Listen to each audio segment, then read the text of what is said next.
فتة العدس دي بقى في حتة تانية خالص. في حلة هحط معلقة زبدة وهنزل بالعدس المغسول وهشوح العدس في الزبدة. بعد كده عندي مجموعة من الخضار، طماطم وجزر وبصل وبطاطس وتوم. هشوح الخضار ده كله مع بعض وهنزل بالمية المغلية وهسيب العدس يستوي هو والخضار. بعد ما اتأكد انه استوى هاخد مثلا قطعة بطاطس او جزر هختبر بيها ان هو استوى. خلاص كده البطاطس استوت، يبقى اكيد كل الخضار اللي موجود استوى. بالهاند بلندر بقى او في الخلاط وهطحن لحد ما اتأكد ان كل الخضار داب. بعد كده هضيف الملح، الفلفل الاسود، حبهان ورق لورا وجوز الطيب، رشة بابريكا، رشة كمون ورشة كركم بس عشان اللون. وهقلب التوابل كلها مع العدس لحد ما اتأكد ان كله اختلط. هنا انا لقيت العدس تقيل شوية فزودت شوية مية، المية تكون مغلية.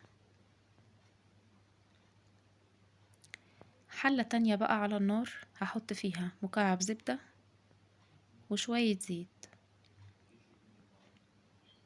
بعد كده هحط بصل متقطع مكعبات وهسيب البصل لحد ما يدبل. اول ما يوصل للون ده هبدأ اضيف نص كوباية من الشعرية وهحمر الاتنين مع بعض لحد ما ياخدوا لون بالظبط كده. هنزل بقى بالعدس واسيبه على نار هادية لحد ما الشعرية تستوي. هرجع بقى الكمية دي لباقي الكمية بتاعة العدس واسيبها تستوي واسيب الشعرية تستوي فيها. هحضر بقى الدقة، معلقة سمنة عليها معلقة توم كبيرة. اول ما التوم ياخد لون هنزل بمعلقة فلفل احمر كبيرة وهقلب الفلفل مع التوم. بعد كده هنزل ربع كوباية من الخل وكمان نص ليمونة، وكده تبقى احلى دقة تتاكل مع العدس. بصوا فظيعة. هبدأ اعمل الفتة بقى. هحط عيش محمص، بعد كده هحط عليه العدس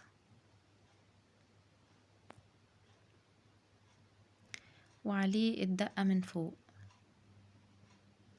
ريحة وطعم مش ممكن، اي حد ما بياكلش العدس هياكله اكيد بالطريقة دي. شوية بصل اخضر بقى على الوش وبالهنا. يا رب الوصفة تكون عجبتكم، ولو عجبتكم ما تنسونيش باللايك والشير والسبسكرايب وتفعيل زر الجرس عشان يوصل لكم كل جديد. والسلام عليكم ورحمة الله وبركاته.